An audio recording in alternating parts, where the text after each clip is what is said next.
You know, whenever it seems like I'm making good progress on some of my other videos, I always seem to be struck down by the paradox of reality known as the class project. Yes, it appears that I am back here again to not talk about AFEs or other things that I would want to talk about, but instead I'm here to talk about, well, something called society. Specifically, what is a perfect society, and whether that is even possible, or should be made to be possible. Yes, I know that the purpose of this project is to understand that it is impossible to create a utopia, and therefore to recognize that. But I'm also going to give it the old college try, because, I mean, what can I do? And before you ask, yes, the urge to create a strong communist regime that will make Comrade Stalin proud was very much in consideration. But I've elected that to be unnecessary and would probably net me a 0 in this project. So guess what? I'm going to instead base it on what I know best. Colonialism, capitalism, and tripling the defense budget. Okay, let's begin first with our governance and electoral systems. This will be directly influenced by British colonialism and Rule Britannia, as well as parts of Canadian system too. First of all, let's talk about proportional representation. Adopt a proportional representation system to ensure fair and accurate governance of the populace's will, moving away from the limitations of the first past the post systems. This is a system that is mostly used in the United Kingdom, as well as some parts of Europe. We'll also have something called automatic voter registration, which is also something that exists in the United Kingdom, which is implement automatic voter registration using existing government records to increase participation and inclusivity. We'll also consider reducing the voting age to 16 to encourage early civic engagement. And of course, a multi-party system, where multiple parties can thrive, ensuring diverse viewpoints are represented. So most likely a 4 to 5 party system like the one that is currently implemented here in Canada, or in Germany, and in some cases, other countries too, specifically in Europe. Next, I want to focus on our cultural elements. And this is going to be very subjective. I personally am a fan of the Finnish cultural element of sisu, or perseverance. There is no real direct translation, but it basically is a ethos of resilience and determination. There's also going to be some sort of nature integration, I believe, at least to some degree, where we preserve and promote access to some natural spaces, emphasizing outdoor activities and environmental stewardship. Our society, or the society that I'm trying to create, will also be more egalitarian, i.e. gender equality and shared responsibilities in both professional and domestic spheres. We will have pragmatism and consensus in decision-making, i.e. collaborative approaches in governance and community decisions, ensuring all voices are heard. Again, we're factoring in with this the multi-party system that I was including. And of course, multiple levels of government. So municipal, a provincial, and a federal level of government as well. These 3 governments will also have to extensively communicate with one another. Think the Canadian party system and the Canadian governmental system. That is exactly what I'm going to implement in my society itself. And finally, we will have, of course, the cycling infrastructure to promote sustainable transportation and healthy lifestyles. Let's move on to the legal foundation, or a hybrid legal system. So we're going to combine the common law tradition, as in the United States and most of Canada, and with some civil law elements, as practiced in Quebec. So we'll ensure this type of kind of flexibility through precedent. And through precedent, we will decide what is common law and what is civil law. There will also, of course, be the judicial review process, which is empower courts to assess the constitutionality of laws akin to the United States system, in which the United States court can actually block the executive branch of government from doing certain things. It's a shame that they don't have more power, as we can see with what is currently going on in the United States. The court structure will, of course, be multi-tiered.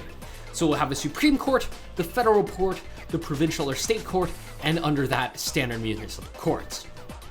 Inherent versus statutory jurisdiction. We'll adopt Canada's model, where superior courts have inherent jurisdiction, allowing them to hear a broader range of cases unless specifically restricted by a certain statute. Of course, now on to judicial appointments and independence. So it's a merit-based appointment, so we're not going to see any DEIs over here. Implement a transparent, a comparatively non-partisan process, I'm looking at you, United States, for appointing judges, and will draw from Canada's practice of consulting legal bodies to ensure qualified and impartial judiciary. There will also be what is called a security of tenure, which is guarantee judicial independence by providing life tenure or long non-renewable terms similar to the US federal systems, safeguarding judges from political pressures, specifically political pressure to bend to a certain party's will. Unfortunately, I can also see how parts of the system can be exploited, which is why I will probably have some safeguards in place. No, I haven't figured out what those will be exactly. On to the economic system. How are we going to pay for all of this? Easy, or rather, not very easy, I'll be honest. First things first, mixed economy. So we'll blend the free market capitalism with strategic government intervention, combining the US's entrepreneurial spirit with Canada's emphasis on social welfare. Basically, the modern liberal policy, or basically what Prime Minister Mark Carney is trying to implement now, which is a knockdown of the complete, I suppose, interprovincial trade, etc., etc. And of course, progressive taxation.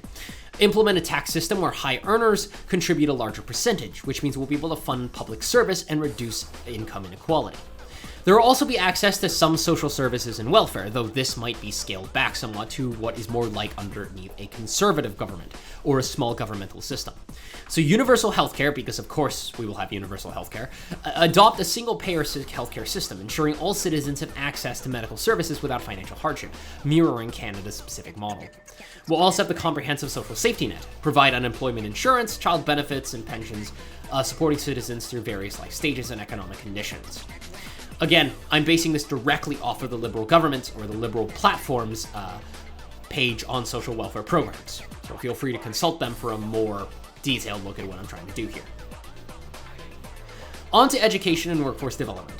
Accessible education, obviously. Education will be free. Affordable education from primary through tertiary levels, reducing barriers to entry and promoting a skilled workforce. Of course, as you graduate from high school, or as one of our students graduate from high school, there will also be some various trade opportunities, like what the Conservative Party was trying to propose in this election cycle. Vocational training. Invest in apprenticeship and vocational programs, aligning with Germany's dual education system to meet labor market demands. Now on to the part of the presentation where I actually get to talk about what I want to talk about. And that, of course, is military doctrine and defense. Because, of course, my Utopia will have the largest defense budget for our honored men and women in arms. I'm talking a defense budget of $773 billion. $177 billion will, of course, be for the Army. Another few $100 billion will be for the Air Force. And another few $100 billion will be for the Navy. And I will make sure to allocate at least $120 billion for the Space Force. Because who knows, when we fight the aliens, we better do it on equal ground. First of all, what is our doctrine going to look like? And that, of course, is the shock and awe doctrine that is sort of implemented within the United States. And we're also going to talk about the superior firepower doctrine that the US Army sort of uses. So, i.e., overwhelming power, rapid operations to incapacitate adversaries swiftly, minimizing prolonged conflicts. We're talking about strategic strikes, we're talking about a large armored division that we will keep in rotation around this, and we're talking about combined arms warfare. This also ties into my next point. Integrated forces, so cohesive military structure combining air, land, sea, cyber, and space capabilities. So basically a mini NATO of sorts. Advanced tech, because of course it's going to be advanced tech. I am going to accelerate the development of the General Dynamics, and of course the Abrams X.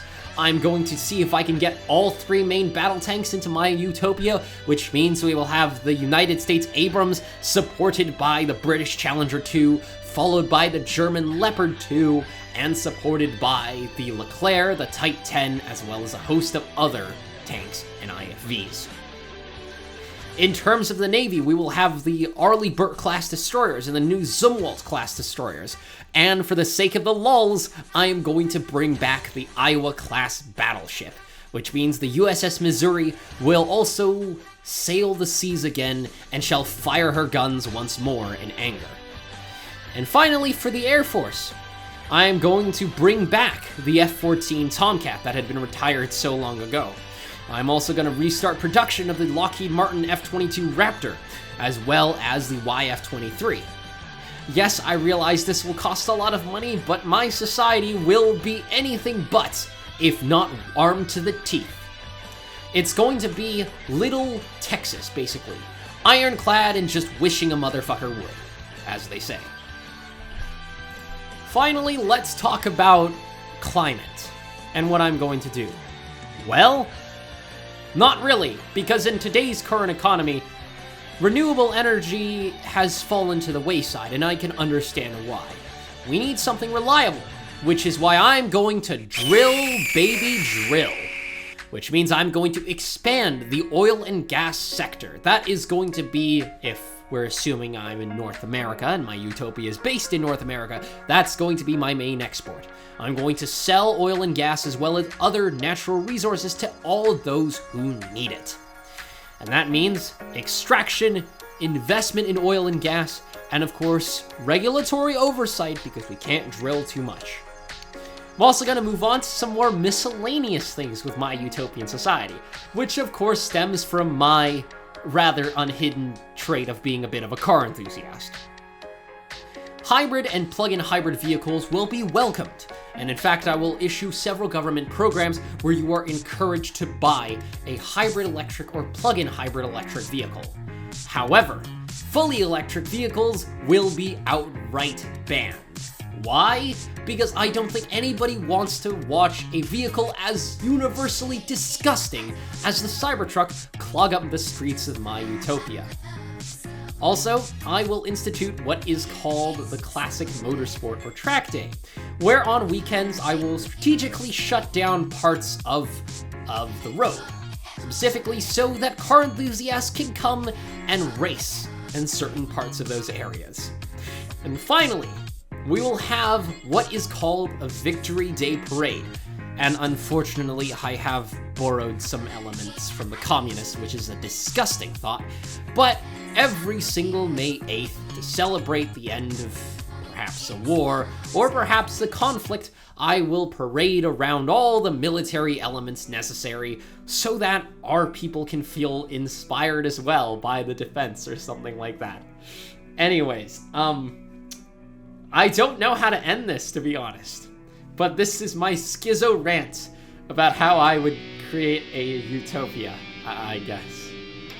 Anyways, I can't get through this take without laughing, so I'm just gonna go ahead and say this. The T-34 video is in fact coming soon. I am going through the finalizing the script right now, and I'll give you a little sneak peek of what it's going to be about. The T-34 is a great tank, but the early version, not such a great tank.